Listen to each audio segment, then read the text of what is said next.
India పసిగట్టింది.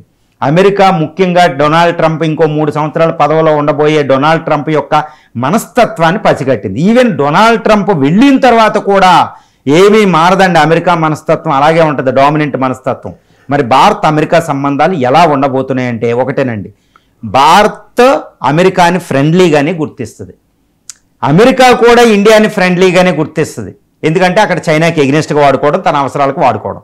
Bharat కూడా చక్కగా గ్రహించింది, అమెరికా అవసరాలకు ఉపయోగించుకుంటుంది, ఒక దేశాన్ని తర్వాత నాశనం చేసేస్తుందని భారత్కు బాగా అవగతమైంది. ఇందిరాగాంధీ నుంచి ముందు నుంచే అవగతమైంది, నెహ్రూ నుండి చాలా జాగ్రత్తగా అవగతం చేసుకుంది. కాబట్టి భారత్ అమెరికాలు ఫ్రెండ్లీగా ఉంటాయి, గొప్ప ఫ్రెండ్స్గా ఉంటాయి, కానీ నమ్మకం లేని ఫ్రెండ్స్గా. అంటే కాపురం చేస్తాయి, భార్యాభర్తలు కాపురం చేస్తూ ఉంటారు, వాళ్ళిద్దరి మధ్యన ఎటువంటి సంబంధాలు ఉండవన్నమాట, విడాకులు అయితే ఇచ్చుకోరనమాట, అలాగ ఉంటుంది.